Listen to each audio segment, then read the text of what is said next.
Ciência e Saúde, com Rosânia Fernandes. Muito boa tarde a todos. Voltamos com mais um programa Ciência e Saúde. O programa Ciência e Saúde de hoje traz como convidados a Associação Oikos, representada pelo diretor Dr. Pedro Krumpeski. Muito boa tarde, Dr. Pedro. Boa tarde. Poderia nos falar, então, o que é a Oikos? Muito bem. E como que surgiu a ideia da Oikos aqui em Portugal? A Oikos é uma associação sem fins lucrativos de direito privado e que tem o estatuto da ONGD, a Organização Não Governamental para o Desenvolvimento. E isso significa que trabalha em 3 áreas diferentes. Cooperação para o desenvolvimento, portanto em cooperação com o país em vias de desenvolvimento, na ajuda humanitária de emergência e em educação para a cidadania global.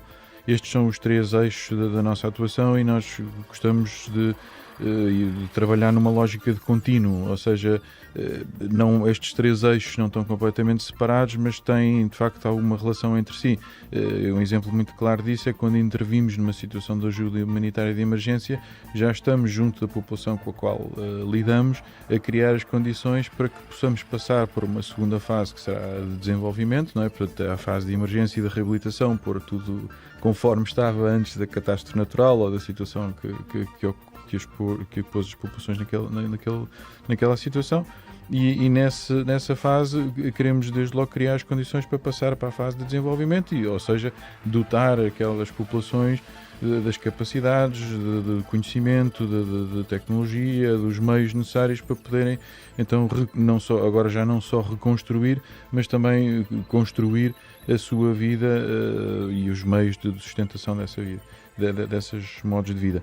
E depois o terceiro eixo, que é o da educação para a cidadania global, também de alguma forma é uma terceira fase neste contínuo, porque procuramos influenciar os decisores políticos, os legisladores, quer à escala nacional, e nacional não só de Portugal, mas também dos países onde atuamos, mas depois à escala europeia, à escala internacional, junto dos doadores e daqueles que fazem a política deste setor, em função daquilo que vamos aprendendo junto das populações, quais é que são as suas necessidades, que medidas legislativas e políticas e financeiras é que elas precisam, que enquadramento é que precisam, para que as suas vidas possam realmente evoluir e desenvolver-se.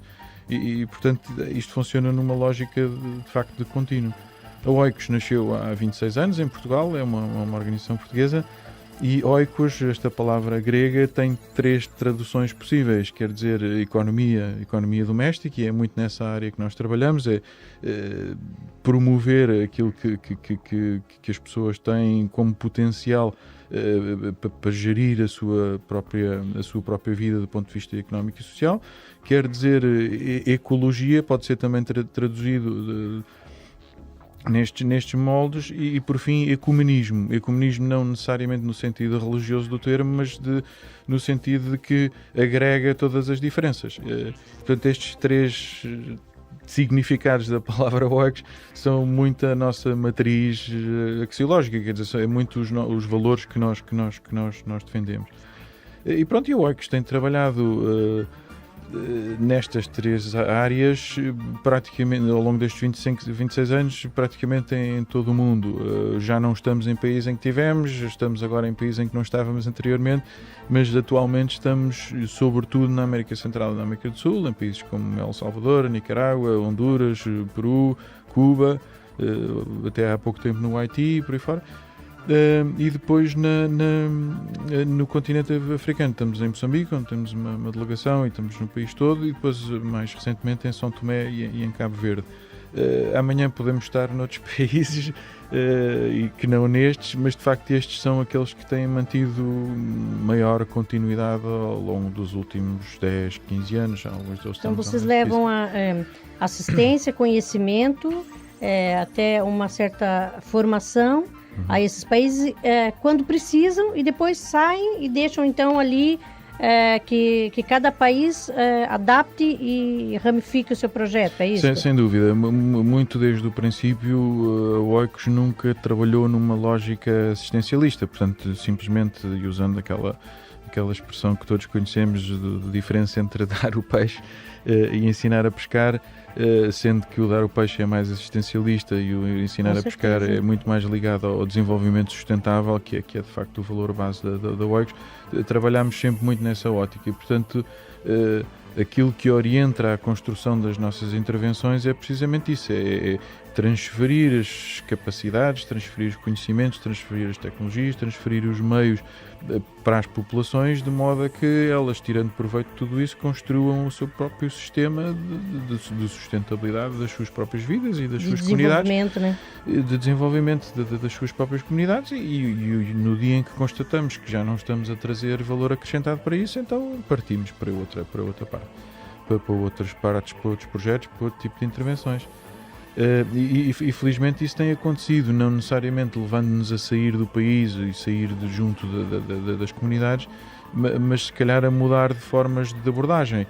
Um caso muito evidente disso é o Peru, onde de facto começámos por trabalhar com pequenos produtores de banana que trabalhavam de forma mais ou menos informal e de forma, enfim, não sistematizada, e procurámos de facto pô-los todos em contacto, organizá-los, de alguma forma uniformizar o tipo de produção, congregá-los em associações, em cooperativas, para se tornarem mais sólidos, para poderem também partilhar os recursos e partilhar entre eles os conhecimentos e as próprias técnicas de produção.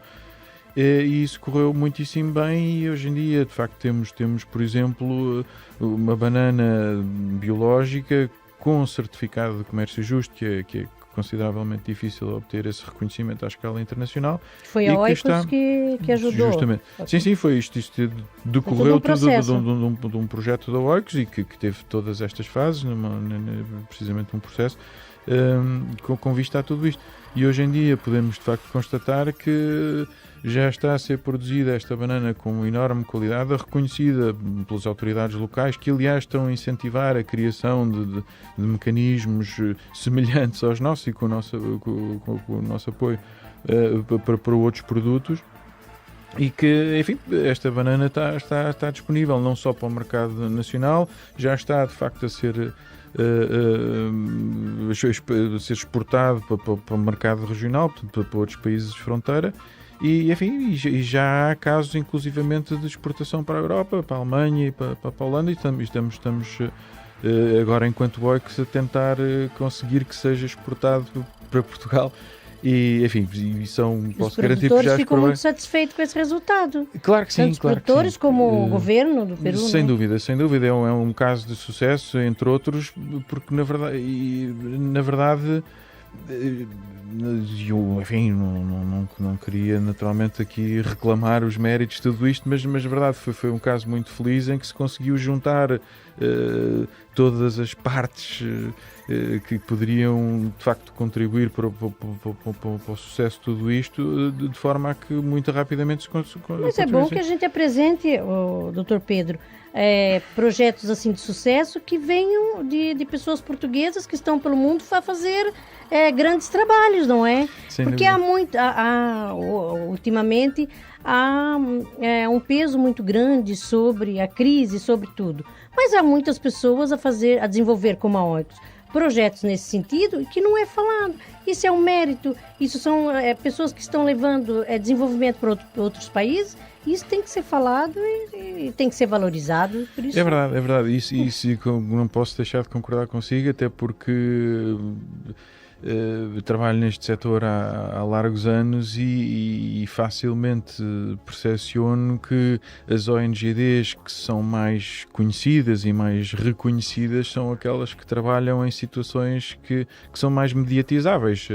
Os que trabalham, por exemplo, na emergência, junto de catástrofes naturais, não é? Acontece enfim, a catástrofe. Em qualquer país pode acontecer. Em qualquer país pode acontecer, mas chama naturalmente o interesse mediático mediático, as pessoas, enfim, o interesse de saber o que é que se passou, o que é que não se passou, as vítimas, e as organizações que estão a trabalhar precisamente nesse momento e nesse contexto têm muito mais visibilidade e digamos que é um tipo de intervenção muito mais sexy do que propriamente uma intervenção a longo prazo, cujos resultados de reconstrução, são... não é? Cujos resultados são lentos, são muitas vezes invisíveis, porque estamos a falar da construção de capacidades das pessoas e esses não são visíveis, né? Eu lembro-me, agora, enfim, não tendo tanto a ver com o OICS, mas eu trabalhei muitos anos em Timor, precisamente logo depois do referendo e até à independência. E era curioso verificar que, estando lá a máquina pesadíssima das Nações Unidas, sobretudo a construir capacidades para que o país depois pudesse assegurar a administração por si própria, muita gente se queixava, dizia, mas isto está tudo virado ao contrário, quer dizer, as estradas estão todas esburacadas, não há água, não há eletricidade, não há nada, as Nações Unidas estão cá a fazer o quê? E na verdade estavam lá a fazer e muito, mas não é visível. E, portanto, no Estava fundo, a fazer, mas só que não era visível. sem dúvida. E fez um trabalho notável, talvez eu arriscaria dizer que foi das missões de maior sucesso das Nações Unidas desde que existem. Mas na verdade as pessoas, numa observação mais desatenta, queixavam-se disso. Então, mas continua a haver isto tudo destratado, isto parece um cenário de guerra, e estão cá as Nações Unidas com tanto dinheiro e com tantos meios, porque é que eles não resolvem isto? Porque estão precisamente a resolver aquilo que é mais invisível, que é mais difícil, é mais profundo e leva mais tempo a ter resultados. Depois um dia em que eles estejam autónomos e independentes e com os seus próprios meios, podem eles próprios tapar os buracos da estrada, não é? Quer dizer, não precisa de ir lá às Nações Unidas fazer isso. E portanto, concordo inteiramente consigo que quando diz que é interessante evidenciar o sucesso deste trabalho, porque é um trabalho relativamente invisível e não muito vendável, digamos assim, do ponto de vista mediático. E aqui em Portugal, como é que está sendo o impacto da OICOS aqui em Portugal? Vocês estão a desenvolver aqui um projeto, não é? Que vem, enfim, sempre trabalhamos em Portugal desde o princípio, há 26 anos, e trabalhamos essencialmente no tal terceiro eixo da educação para a cidadania global. E temos trabalhado particularmente nos últimos anos mais enfim, não só da influência política para as áreas precisamente em que trabalhamos, que é o caso da segurança e soberania alimentar, e, enfim, desenvolvimento rural, mas também e sobretudo no tráfico de seres humanos, e isso fazemos-lo através da nossa delegação em Braga. Mas constatámos o ano passado, quando celebramos o 25º aniversário, duas coisas. Primeiro, que o nosso capital de conhecimento e de experiência adquirido noutras partes do mundo, nomeadamente esta ligada precisamente ao desenvolvimento rural e à segurança e soberania alimentar, e ao direito à alimentação, seriam perfeitamente replicáveis em Portugal, o Portugal de hoje, não é? Em crise profunda e com uma economia rural a ir pelo cano, que poderíamos perfeitamente replicar de facto estes modelos cá em Portugal, naturalmente com as devidas adaptações. Isso por um lado, e por outro lado, enfim, sendo uma organização portuguesa, tendo trabalhado fora de Portugal justamente na construção destas soluções e destes modelos. E tendo sucesso, não é? E tendo tido sucesso e tendo também tido o apoio de Portugal, é no mínimo justo, se não quase um dever moral, devolver algum deste apoio a Portugal através destes modelos. E portanto, nessa constatando exatamente isso, estamos neste momento a trabalhar na construção de uma plataforma que será digital, mas depois terá concretização física, que de muito grosso modo irá procurar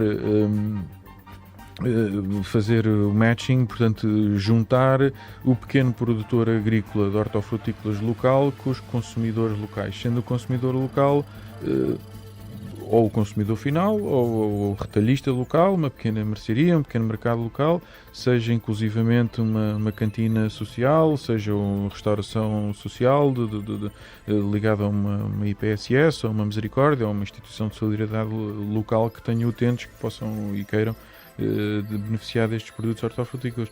Isto com vista de facto a combater aquilo que constatamos, e para nós foi uma surpresa, o desperdício alimentar em Portugal é muitíssimo mais elevado na fase da produção do que na fase do consumo. E mais do que isso, já há muito mais soluções para dar resposta ao desperdício na fase do consumo, como é o caso do Banco Alimentar, como é o caso do ReFood, como é o caso de tantos outros. Do que da produção. Tem o maior mérito e são muitíssimo necessários, mas a fase do desperdício na produção, que é em termos quantitativos muito maior, ainda tem muito poucas respostas e é aí precisamente que queremos atuar. E já estão a trabalhar para isto, não é? Já estamos a trabalhar para isso, ainda sem resultados visíveis, mas enfim, estamos a reunir as parcerias para esse efeito, estamos a construir o modelo propriamente dito, enfim, estamos a garantir que não vamos, nem nós, enquanto OICOS, impulsionadora deste sistema, nem todos os produtores e todas as partes interessadas envolvidas nisto embatam contra limitações legislativas ou fiscais ou outras, portanto também não queremos estar a criar sistemas paralelos ou contrários à lei, não é? Portanto também estamos a fazer esse trabalho. Que leva um certo tempo, não é? Leva, não há dúvida. E depois, o financiamento de tudo isto, não é? Na verdade, também somos uma instituição sem fins lucrativos que não tem propriamente um capital de investimento à cabeça e, portanto, temos estado também a organizar alguns eventos e alguns mecanismos de angariação de fundos e, enfim, procurar linhas de financiamento para poder dar resposta a este problema. Então, nós vamos aqui aproveitar, já que tem um projeto a caminhar, né?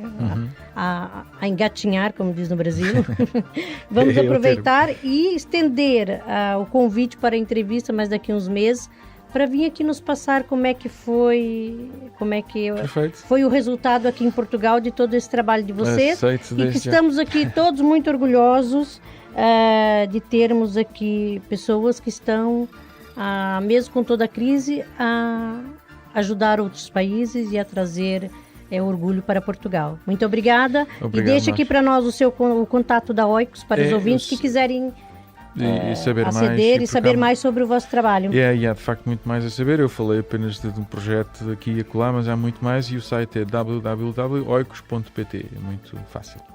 Obrigada. Então até uma próxima oportunidade. O programa Ciência e Saúde tem o apoio Worldprint Artes Gráficas. Visite-nos em worldprint.pt e Neide Carvalho Cabeleireiros Estética. Neide Carvalho Cabeleireiros Estética. Atendemos homens, senhoras e crianças. Cortes, extensões, colorações, depilações, unhas de gel e gelinho e muito mais. Neide Carvalho Cabeleireiros Estética, na Rua António Maria Pais, número 22A, em frente ao antigo quartel dos bombeiros em Moscavide. Marcações 924181338 ou 916749740. Neide Carvalho Cabeleireiros Estética. Realçamos a sua beleza. Ciência e Saúde. Com Rosânia Fernandes.